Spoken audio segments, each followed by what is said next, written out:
When I look at R&B collaborations, Tupac had John B, he had Faith Evans, most notably he had Jodeci. When I head over to the Jay-Z side, Jay-Z has a lot more R&B collaborations. I mean, some of the most notable artists that he's collaborated with, obviously Beyonce, Usher, Alicia Keys, and Rihanna. And for the most part, I believe that Jay-Z modifies his flow to fit that particular tone of the song. And that told me right there that when Tupac rapped, he impacted people. I do remember being greatly impacted by everything that Tupac said, right? So for lyrical impact, for me, this was a no-brainer.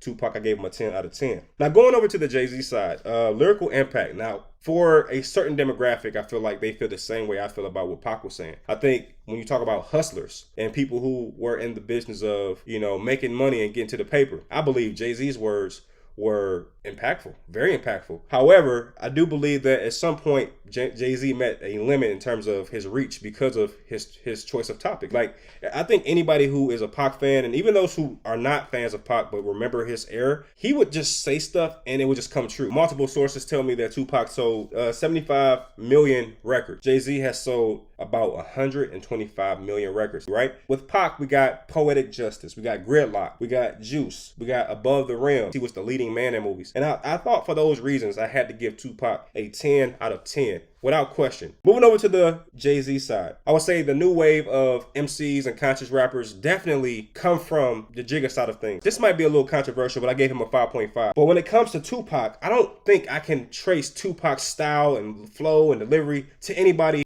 I feel like if we had Pac Jr., I mean, it could have got really interesting because he was very dynamic. But I still gave him a 3 because I felt like even though he didn't have biological children, he birthed a lot of clones. I looked at what they represented in the streets. And for Pac, I was really ready to just give him a 10 out of 10 because the guy was definitely oriented in the streets initially. Because of that situation that happened in Vegas, I did have to reevaluate some things. But even so, I gave Tupac a 8 out of 10 for street reputation. It seems as if Jay-Z is above the law. And the only reason I say that mostly is because even Jay-Z said it himself. Like, Jay-Z from a legal standpoint is pretty secure, very firm. And because of that, I gave Jay-Z a 9 out of 10. Pac was a regular when it came to beef. And as a result, I gave Pac a 9 out of 10. And I think that's why if you ask the average person who's better between Jay-Z and Tupac, they're going to quickly just say Tupac. But I think we can all agree for Jay-Z, it's a 10 out of 10. Without question, Tupac's peak was like dominant. So I'm going to have to give Pac a 10 out of 10 for that particular category.